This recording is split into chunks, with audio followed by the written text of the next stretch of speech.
Hey, Fitzy here, back at it again with another one. You're just getting started in this racket. You wants to go patching up a car, you wants to restore your old car. I'm going to go over the steps here now of some simple things that you're going to need to get started.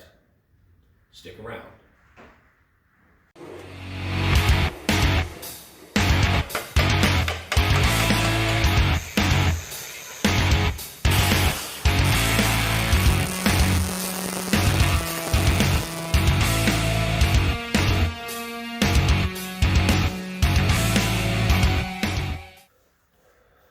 I've been noticing a lot of people that are on my channel are new people at this type of racket, welding up sheet metal, starting a project, or just repairing a daily driver. There's an abundance of you guys out there that are just getting started in this. What I'm going to try to do here now, I'm going to go over the basics of the simplest things that you're really going to need to do the type of sheet metal that you need to do on vehicles to get it done. All these things that I'm showing you here now is all I use. I don't get carried away. I don't have no big fancy tools, no big fancy equipment, no big fancy supplies, okay? I'm a basic guy who just likes using simple things to get the job done.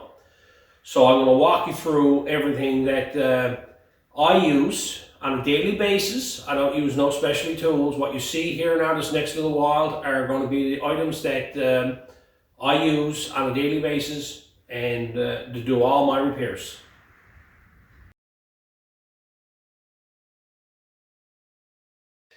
When it comes to hammers, you can get all kinds of different hammers. You can spend fortunes on hammers, buy the best hammers that are out there, and but personally I feel that a good hammer comes with years of experience. You start to get a feel for a hammer, but it's very hard to do that when you're first starting out. I don't recommend someone going out and buying really good gear, really good hammers and all that stuff starting off. Like I can honestly tell you right now, well, you can do body work with that, okay? I've done it, and I had a friend of mine that that's all he ever did body work with was that. But like I have a number of body hammers, okay? I don't use half of what I got. Like that one there, I got that 30 odd years, and I haven't used that in 20 years, but it's still in my box. And these two here are there. Every now and again when I'm looking for a pointed one, I'll take one out, but I don't use them, okay? This is my go-to hammer here. That's all I have is that hammer there. I use that for everything. I'm not protective over it. I don't polish the end of it.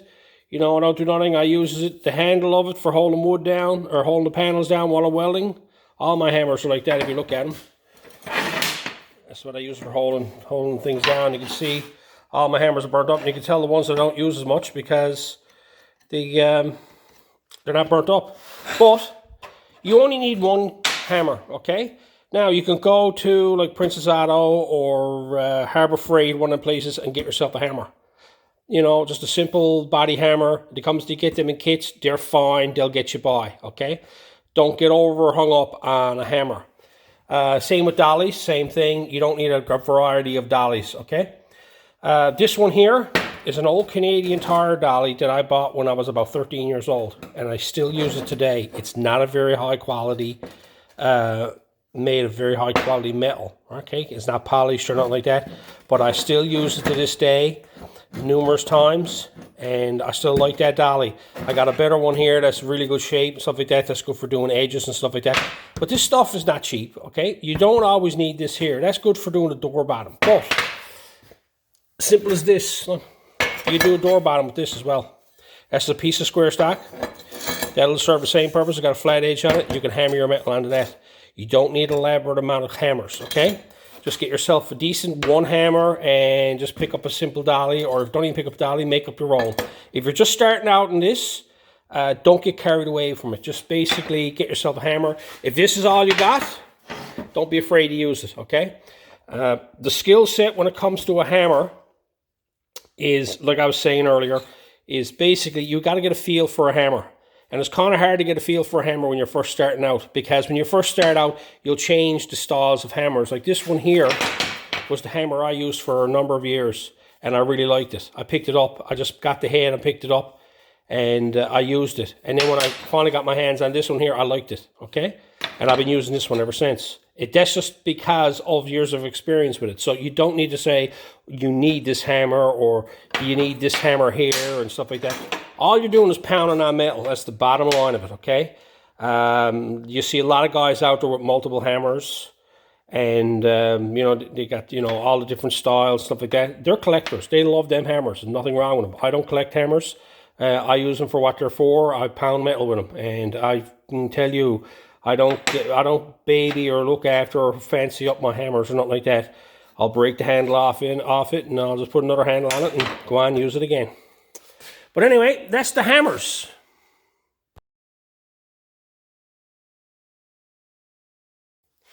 Now, if you haven't watched my channel, it's your first time watching it, I do everything with a grinder, okay? I do all my cutting, all my grinding, everything with a grinder.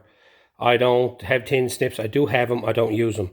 But I'm doing metal work. I just find it a lot faster and a lot quicker to use a grinder to do all my cutting and everything. There's a number of different types of grinders you can get, different styles. This is a cheap one. For a lot of you hobby guys out there, it's probably best to go out. You probably get them for 30 bucks or something like that. And they work fine. Just I find that every now and again they don't last as long as the rest of them do, right? Of course, then you got all the other different styles that I've got here. It's just I've been collecting them over the years. This one here was one of the subscribers sent me this one. It was working out really well. It was a very good grinder. But these Makita ones, I really like this one here because the trigger's down on the back. It's not up there because most triggers are right up on the top side here, and you turn it on and off here. Your hand is up there, okay? One thing I'll always say is that I use them on the grinders for the grinding stone stuff like that, but I cannot say enough about using a guard. I cut my guards back. Like these guards usually come up to here, okay? Go straight across, and I cut them back, okay? For the simple fact that I've had these blow up enough times to know the difference, that it's going to go in a direction, in any direction, and part of it's going to go back into your hand. So you're more or less looking to protect your hand. And by cutting it down like this, you don't even know it's on the machine anymore. Because the problem you got with the full size cutting guards is that it gets in the way of your grinding, right? So I highly recommend keeping the guards on them, okay? All you need is just a simple grinder, okay? Simple grinder, and you can do everything. You can do the body work, or the cutting of the metal. You can turn around and grind metal down. Like, you don't need air tools, because this is just the basics of getting yourself started. I'm not going to go over none of the ear tools that I use, for the simple fact that we're just talking about we got an outlet in our wall in our house and we want to go welding and we got to go fix up a car we got in the yard. That's all I'd use. I'd use a simple little grinder. You know, don't go out first time and wanting to go spend a lot of money on it. Pick up a cheaper one, get used to it. You may not like it as much and whatnot. You might be afraid of it or whatever, and that way you haven't got a big investment made in it. But I recommend just buying a you know, simple little grinder. Look around, get a decent brand name or something you can get. Because some of these grinders can get very, very expensive, okay? These things here, I got this one here and I really haven't used it much. This is probably the most expensive grinder I got, and I'd love to be able to use it. The biggest problem with that is these batteries, okay? That's the batteries that comes with it. And they don't last no time. And then you got to buy this battery. That battery's still not good enough. I've had to upgrade a small bit, but I still need a bigger battery again. These batteries can be like $200-300 for a set of two, right? Around here, they're like that, right? You get them online cheaper and stuff like that. But man, oh man, the pricing for the price of a set of batteries, I could have bought 2 or 3 of these grinders, right? Because usually these here, a good grinder here is roughly around $80. These cheaper ones, you get them for about $30. And to me, I find they all works. These got like noisier bearings and stuff like in them. And it doesn't bother me. I can still use them. They're not as smooth as these ones, but you'll get the job done with them. So, you know, you don't need no elaborate, big expensive tools. So, you know, just go out and get yourself a decent little grinder.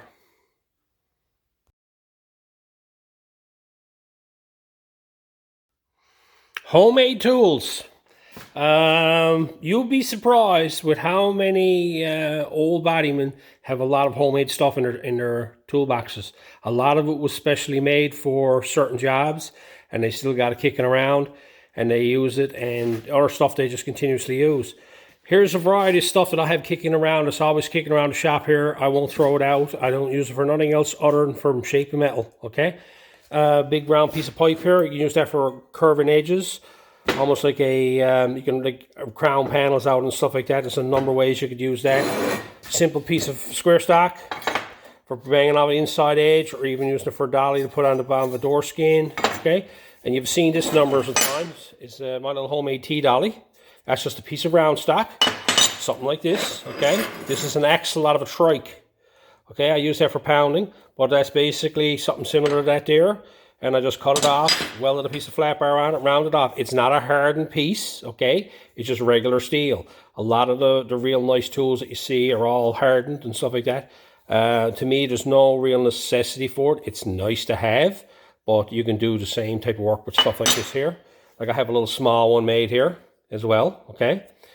For doing smaller stuff, and just a bit of round stock that I welded on so I can clamp it into the vise and I can pound stuff around it, okay?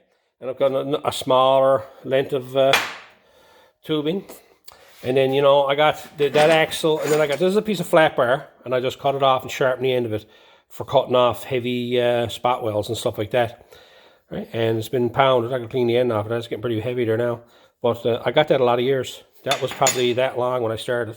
And I just sharpens it up. It goes dull because it's not a hardened steel piece. It's soft. So this here goes dull after a while, but I don't mind that. You know, it is what it is, okay? This here is just a hammerhead, okay? It's used for masonry, I'm pretty sure it is. And I use this for banging out inside corners. A lot of people don't like you hitting hammers together, but I've been using it for this many years. I'm not pounding on it hard, I'm tapping on it. I'm keeping an eye on it, making sure nothing's loose or nothing on the top of the hammer, right? And every now and again, I'll just grind off the edge of it, around the top edge of it here, if I see any burrs or anything like that. And same with it, I'll sharpen these ends the same way. And this is a handle off the parts vise that I had. There's another handle I had kicking around. I had two vices, the other one was broke. And so I hung onto the handle for it, because that's a very neat piece. You can clamp that in the vise, and you can pound steel over the top of it, right? To get shapes to it. Of course now, and just something like this, as simple as that. That's the top off a cylinder bottle. I hang on to that because you can actually shape that around. Some fellas will take that and weld a handle onto it and use it like a hammer. I just like to leave it like that, clamps it in the vise, and I take shapes and I rounds it over the top of it, the top edge of it like that. An old screwdriver, small screwdrivers, I sharpen them up and I use them for scribes. I don't buy scribes. Scribes are, again, it's a hardened tool, but I make my own, okay? And that's just an old piece of brass I picked up. I use that for welding holes, nothing fancy, and for welding spot welds and stuff like that. And you can even go to the point of, like, you don't have air tools, but I find these fantastic for like a hammer chisel, okay? Because they're so thin. You can't get chisels, like chisel sets that are actually thin enough to actually be doing body work. You get the big cold chisels and stuff like that. But usually these here, they come all different shapes and sizes, and they got little V's and everything on them and stuff like that. And usually sometimes you can buy a pack of these at like, you know, Harbor Freight or Princess Auto or Canadian Tire, one of the places. And, you know, you can use them with a regular hammer. Just tap on them, stuff like that, and use them. Because this one here I use a lot, right? And this one here as well. They're great for getting out, in between metals, separating them and stuff like that. Because most times this is what mostly everybody got in their toolbox, okay? Big old cold ones like this here. And they're too thick. They're hard to get in anywhere. You could buy specialty ones, stuff like that. But usually you can pick up a set of them, half cheap, and it got all the different shapes and thicknesses and stuff like that. Just look for the ones that got the thin ones in them, and you should be good to go, right? Last but not least, I'm saving the best for last, is that piece of I-beam. All of you sees me using that a lot. Okay? This is an old scrap piece of I-beam. I just picked it up. You can see how jagged the edge of it is, okay? I never ever cleaned it up, okay? If you look down across it, it's pretty bowed. It's not flat, okay? The other side is better than that. That's the flatter side there. So I use that for if I want to do anything flat. But I use this for everything, okay? Rolling over edges, tapping edges on them. And what I find it fantastic for is clamping stuff too. Because the nice thing about it is I can clamp it to this, and I can rotate it this way, and I can rotate it this way to work on the piece of metal. So that piece of metal will be standing up there, and I can move it around. Here's just an example of it here. I clamped a piece of steel onto it, and I'm going to grind this side off here, but now I got to do this side here. So now I can do this side here. Now I want to do this end here. So now I can do that in there. It's great for that. I use it for everything. You can use it for steady on the bench, as a weight on the bench, anything at all. Just nothing fancy about it. It's 8 inches by whatever. Like, it's not a particular size. Everybody keeps asking how big it is. It's the piece that I found that was kicking around. I never got carried away with it. It was already cut off. I seen it on the ground. I picked it up and I just start using it. I never like went and looking for it and saying that's the perfect piece, because it's far from it. Because like I said, it's not even dressed on the edges. So, you know, homemade tools, a lot of times will get you out of a jam. Like when you're at something and you're wanting to figure something out, and you're looking at it and saying, now, if I had this type of shape, I'd be able to get that. So then go look for that type of shape in something else.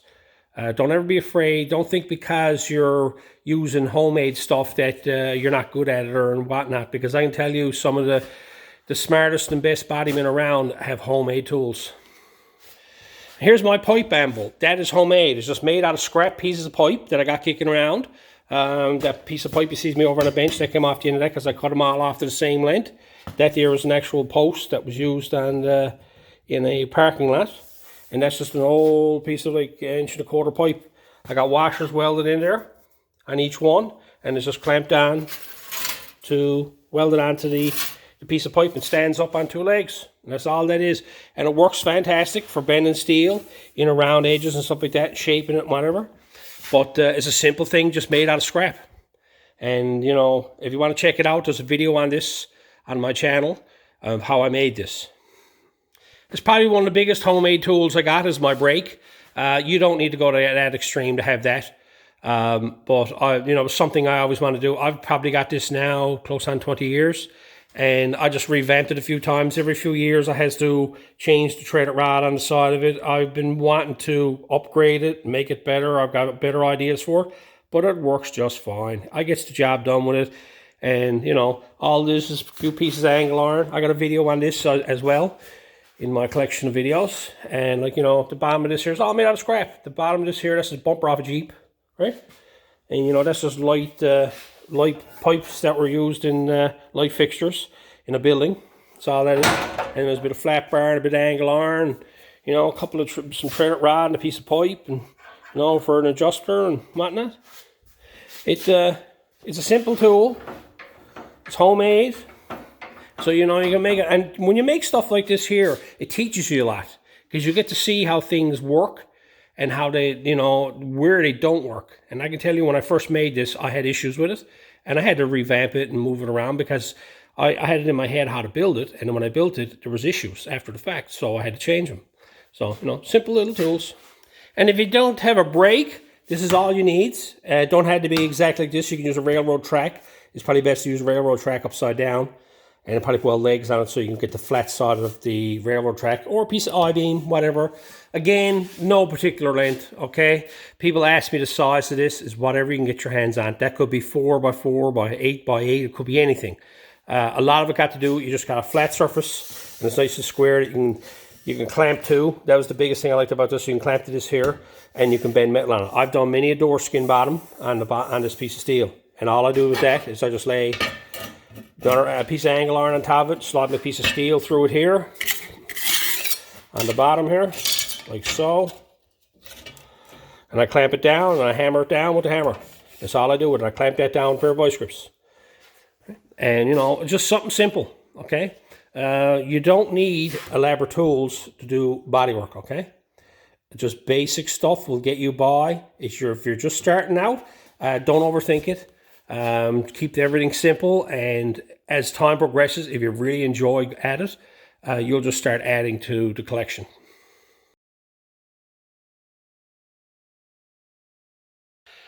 Now, one thing you can't have enough of is clamps, okay? As you can see here, this is 30 odd years of collection. You know, you're not going to need all this, okay? But you know, you can never have enough, okay? Most people have these over here, okay? This type of stuff. They will get you by, okay? Nothing wrong with them. I don't use them as much anymore now as anything. I find the clamps and stuff like that. I got these old vintage things here. Hardly ever use them. They're already for holding on little pieces of metal and stuff like that in place. If it's straightforward, right? But vice grips, okay? There's all different types of vice grips that you can get. I got different types here. I got the regular standard style clamp ones. A pair of needle nose ones there. I don't really have a lot of them, but I have lots of these ones here. And then I got these like 4-inch C clamp ones. I got 4 sets of them. I got these deeper ones here. I got 2 sets of them. And I got these extended ones that are adjustable. You can just change the length of them. Right? And I got a couple of these here. These type vice grips. Different clamp ones and flat ones. Right? Of course, and I got the smaller C clamp ones. These ones here. Okay? Now, sometimes you get specialty ones. I got these here are good to have. They're for spot welds. And they got a bit of brass on them. And then you clamp it over the spot weld hole and weld them on. So they're great. Usually pick them up. They're half cheap. That's like a no-name brand. Pick that up at like, you know, Harbor Freight, Princess Auto, them places. They usually got them. And this is an unusual one. This is one for welding pipe together. I picked this up. I hardly ever use it. It's great for doing exhaust. You know, that type of stuff. You got to butt weld 2 pieces of pipe together. They fit together. You put the 2 pieces of pipe in there, and clamp it together, and then you can weld it around. So that's just me half the time, because some fellas click hammers, I click vice grips.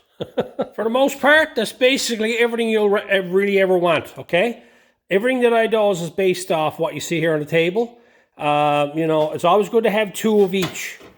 Because whatever you're usually at, if you're clamping it and you need this jaw here, you're going to need a second one to go along with it as well. Okay? So, you know, you can basically go out and get, you know, 2 of each, and you'll be good. Now, you don't necessarily need to get these, okay? It's always nice to have a set of them, and then, like, everybody got a few pairs of these in their box, but they're good to have. Have a couple of pairs of them kicking around and a couple of these small ones. They goes on sale every now and again, but when I'm doing body work, this is basically what you see me using. I'll always use these vice grips here. I don't use much of anything else. Now, if you've got these here, you can still use them. They'll get you out of a jam, and they'll work. I just find it takes a long time for everything to screw down and stuff like that. And there's these quick little connect ones, the plastic ones you buy that'll clamp down. They're fantastic too. The ones they use for woodworking and stuff like that. You can use that. But I'm old school, and I has to go with the vice grips and everything.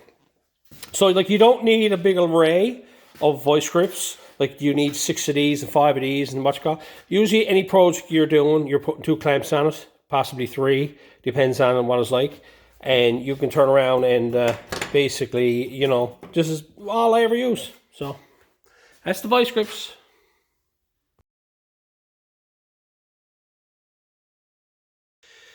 Now, these are all types of fasteners that I've had around over here.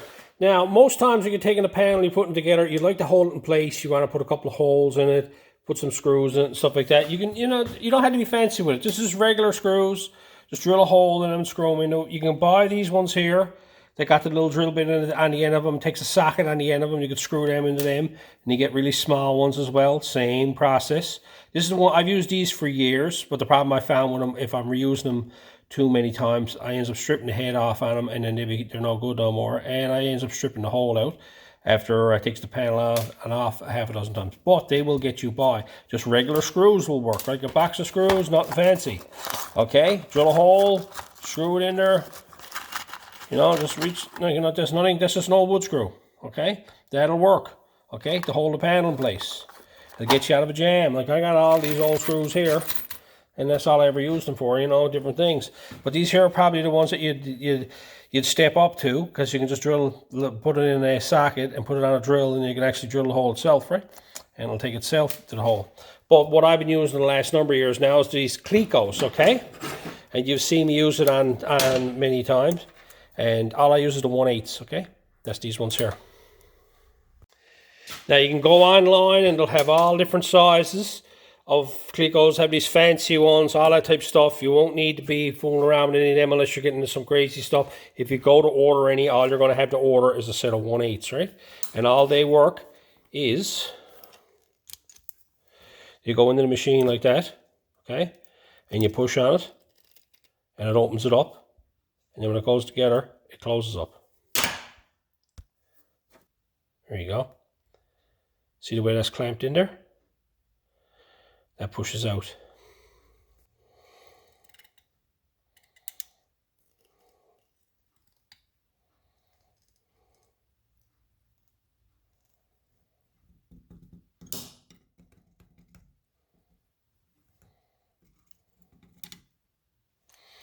That's how they work. See a number of guys with these. I got a box of them there. I don't use them. Okay, they are complicated to fool around with, and they're only good if you can get access to the back of the panel.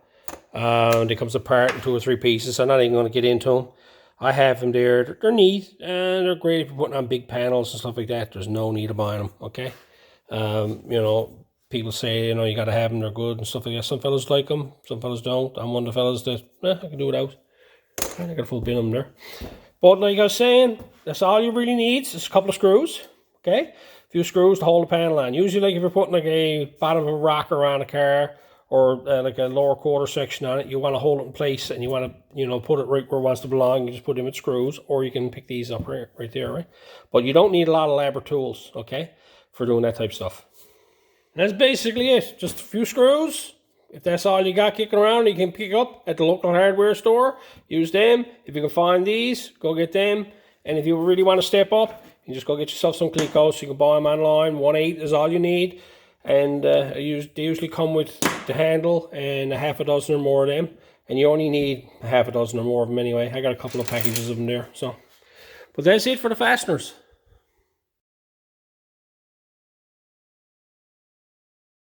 Next thing is, it's good to have a voice, okay? It don't have to be as big and as elaborate as this one, but it's good to have a voice, okay? I use this, and if you've followed on my channel, you'll see me using it a lot. I clamp my T-dollies into it. I fold panels, small panels over in the vise itself. I use this shape here to shape panels. I use this shape here to shape panels. It's got a lot of good uses to it. I've even used this front section here with its curves. I've used that to hammer stuff out. But it's always good to have a voice for doing sheet metal work. It never goes stray. You know, like for clamping things into it and for cleaning up metal and whatnot. So, you know, a good vise is something that'd be good to have, along with a bench. As you can see, you know, I got a big steel bench. Now, you don't need nothing as big as this. A wooden bench would be fine, but it's always good to have a good platform you can work on. If you just made a little bench. To me, I had a bench for a year. It was for years, it was 2 feet by 4 feet, and that's all it was. And the voice went on one side of it. And no, it was 2 feet by 5 feet because it had 4 feet of workspace. And that's all because I worked in a small garage, and you know, it was just basically that big. That's all it was. And I worked on that. It's nice to have a steel bench, but we all can't have a steel bench. A wooden bench is best kind.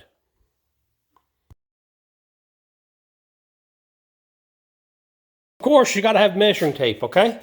Just one little quick little tip, whether it be standard or metric, when you're buying a measuring tape, don't get them with both standard and metric on the tape. I don't find them any good, because the problem you got is that standard's on one side and metric's on the other.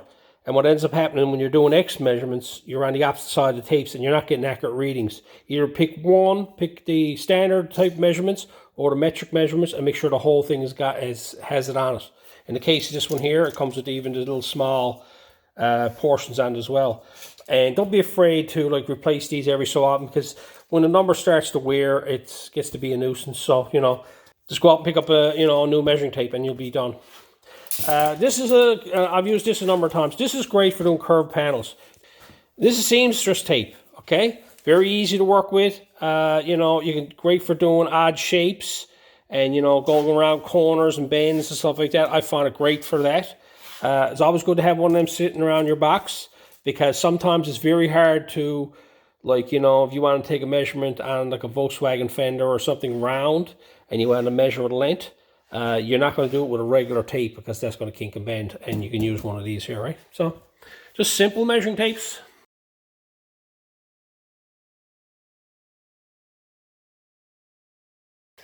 Okay, simple marking devices. I'm covering the bases here. Most common one that I use is the scribe. What I like about the scribe is you get a real accurate measurement when you scribe something. You can actually see the exact line, right? And you can get these here. They're they're like paint ones. When they mark out the, as you can see, they'll turn around and they can mark up, but they're a real thick line, right? And they're okay for that. Of course, then you got the typical black marker. Typical black marker. You use something like that. They're all right for doing stuff. You want to get something with a small tip on it. Something that'll last long. These ones here I've been finding really, really good. What's the brand name on them? Can't even find the brand name on Makita. Right? I've been using them now for the last little while.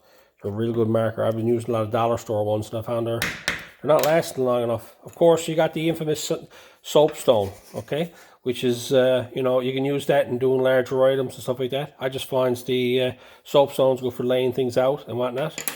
And of course, then you got the pencil. Pencil's hard to see on metal, okay? You can use it, and you get a sharper line because using the pencil. But, you know, just you can use the pencil if you're used to using pencils. It's just be, you know, it's kind of hard to see a pencil mark, see, on steel.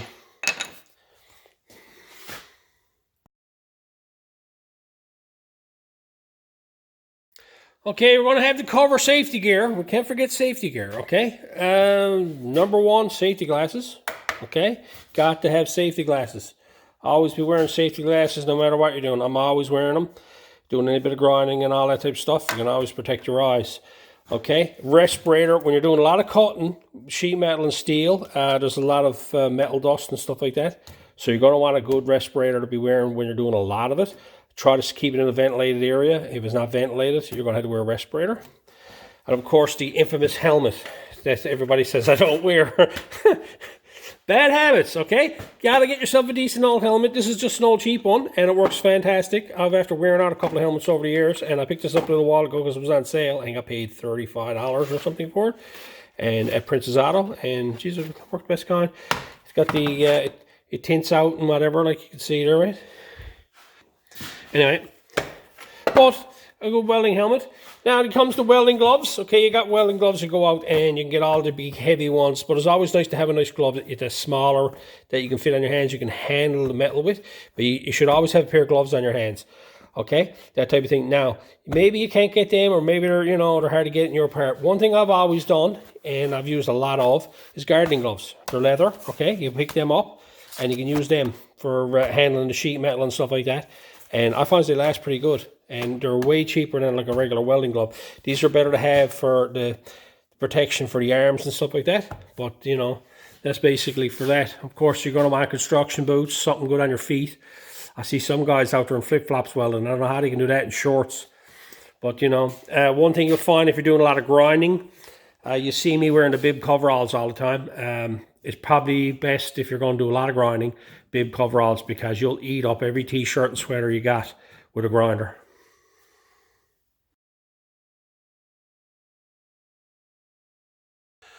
Now, next thing I'm going to cover is steel, okay? A lot of people get involved in this, and they figures they got to go out and they got to buy, you know, sheets of steel, and you got to go to their, you know, they got to have 4x8 sheets of, you know, cold roll steel and whatnot. That's all fine and dandy. That can get costly. It depends on what you're at. There's a lots of steel around. I've gotten into the habit of just reusing what I can find, okay? It's cost effective, and, you know, it's ready available. You're recycling where you can. There's nothing wrong with going out and getting a sheet of steel here and there, but I always find that trying to find a sheet of 18 gauge around at a reasonable price, I'll be paying over $100 for a sheet of, you know, 18 gauge around here. So, you know, reusing what you can find and what you can have around. Like, you know, this here was the remains of a large sheet I had for years. You know, it's a little bit of 22 gauge. So, you know, I've still been picking and poking at that. Same with this stuff here. That's an old roof off a truck that I had kicking around, and I used that. And leftover panels from, like, aftermarket panels. Don't throw none of that away. Keep it. Hang on to that stuff. It's always good for small patches and whatnot. No more to it than that. And my most famous one is the locker door thing, okay? Shelving and locker door. A lot of that is 18 gauge. And it's fantastic. Got a coating on it. If you're doing like rocker panels and stuff like that, you can leave this coating on it. It's, if I'm not mistaken, a lot of this stuff has like a powder coated finish on it. And it stays on it. You can work and bend the metal and it stays on it. So like if you're doing inside panels, rockers and stuff like that, you can leave that on it. It's a good protection for the inside of the panels. Like again, this is like locker door sections that I got kicking around. I don't get carried away with it. I just cleans off the metal after the fact. I have an abundance of this. This is only small stuff I got here now. I have sheets out in the old van that are basically, I think they're about 4.5 feet by 5 feet, large sections, and they're all shelving, and I must have 30 pieces of it out there. And I got over in the back of the old plow truck, I have, you know, I think they're 2-foot sections of locker door equipment, and I still got that, and I must have picked that up probably 5-6 years ago, and I still got pieces of it around. Crown panels, okay? Anytime you're building anything crown, a few of my videos I covered it, reusing crown panels again. This is an old roof section off a old 40 truck, and I kept it because of the crown panel, right? It's already there. Why go to the trouble of making it if you can already find it? It's already made. I use a lot of this when I'm making a lot of panels. Like, you're starting out, we're not getting into building, coach building cars and stuff like that. Most of the people that are around this channel are actually patching up modern cars. I see a lot of you guys on there. Some guys are restoring cars, and but a lot of you are basically doing the same thing. You're patching a rust hole in a car, and so just use what you can find around. Like, I even got this old heater that packed it in there a little while ago. I'll hold on to this now for this metal, and I'll cut pieces out of this and use in a patch somewhere, right? So it's everywhere. There's metal everywhere. So be creative, and don't be afraid to use recycled metal.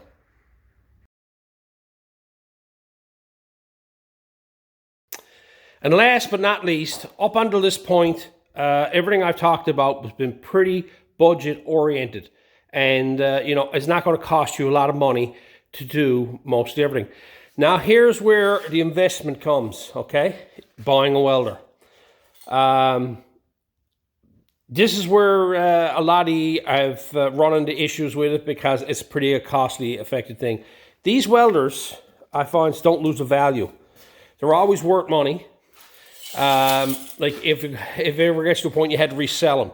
It's not like a tool that you're going to pay a pile of money for and then lose your shirt on it later on down the road, if you buy the right machine, okay? I have always said it's worth your while to spend a few bucks here.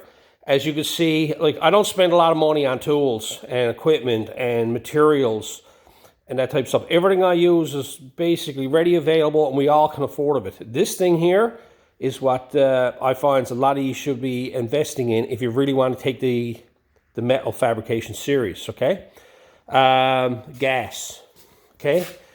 It's better to run with a gas, either CO2 or CO2 argon mix, whatever's available in your area. You don't need elaborate gases, okay, for the different things. A lot of fellas are going out and buying flux core welders because they're really cheap, okay? The problem you're going to run into with a flux core welder is they are very hard to learn on, okay? There's nothing wrong with a flux core. If you want to go welding up chassis and patching up floors and overlapping panels and everything, fine. An old flux core will get you by. If you're just starting out, it'll frustrate you because it's a knack to flux core sheet metal. Fellas are doing it, and fellas are really good at it. But it's not a very easy process to get into. Regardless of the make and model of the welders, this is the one I have here now. There's a number of good quality, low brand, cheaper lines of welders out there. The key that I tell everybody when you're going to buy a welder, okay? Look for a simple wire speed dial, okay? And then a power source dial. And that's the extent of it. So you get some that just got switches, 1, 2, A, B, that type of stuff. They are a cheap welder, okay? If you got control over your wire speed and your heat settings, you're getting somewhere with a welder, okay? I'm not going to get into the details of you got to buy this welder and the size of the welders and whatnot. It's just a little 110 welder, okay? It's not 220. I've welded chassis with this, and I've never had no issues with it. You don't have to go out and spend a lot of money on the fancy names and stuff like that. Just search around, find a decent little MIG welder that takes gas, okay? It is going to be your biggest investment that you're going to make in this whole process of patching up cars, but it's a good investment. These here, my take on it, if you get any good at it, this welder will make you money, okay? It'll pay for itself in the first 2 jobs that you do, okay? So, look at it as an investment. This is my 3rd welder now, and I'm telling you right now, I'll always have a welder kicking around the shop. And you don't need to get heavy into TIG machines and that type of stuff. If you want to step up to that, fine. But I'm more concentrating on the people that are just getting started in this and what they need. So, you know, try to look for a wire feed welder that you can pick up used, new. You don't have to pay for, you know, the top of the line machines or get a high-end machine. All you need is something that will work for you. And like I said, one of the telltale signs is here, right? There's a lot of cheaper welders out there that are just got, you know, AB and that type of stuff, and 1, 2 for the heat settings, and they are horrible. But my very first welder was one of those. I got by with it, but it was very, very bad. And like, you can pick up cheaper line of welders. Holbard, I think, is one. They have a line through Princess Auto or Harbor Freight. Basically, if I'm not mistaken, I think they are a Lincoln welder based off of Lincoln. And don't quote me on that, but it's good quality welder. I've seen a lot of fellas use them with a lot of good success. So your biggest investment in doing any type of metal fabrication is going to be your welder. Okay, wire feed, that takes gas. 023 wire, that's all you'll need, okay, for doing sheet metal. Heavier wires are going to make you a better grinder, because like 030 wire, what that tends to do, it gives you a really high weld on sheet metal, and you just got a lot of grinding, more grinding to do. So like 023 wire, like I told you, CO2 gas or CO2 argon mix, that type of thing. You'll have to get a contract for that type of stuff. This is probably going to be your biggest investment if you're going to do any repairs and stuff like that. But all honesty, for you to turn around and go out and take a vehicle that needs to have a pile of metal work done on it, bring it to a shop and have it done, I can guarantee you that the repairs that you're going to have to pay for will cost you a lot more than a welder will. So hopefully that was all helpful. It's pretty basic. You don't need a lot of big stuff to be able to do these repairs. If you follow my channel religiously, you will see that, you recognize all those things that I just showed you. You do not need big elaborate tools to do this type of work, okay? Basic tools, basic equipment. Your biggest investment, like I said, is going to be for a welder, okay? All the rest of it, you can make do, you can get by, you can add to as you get better at it, okay?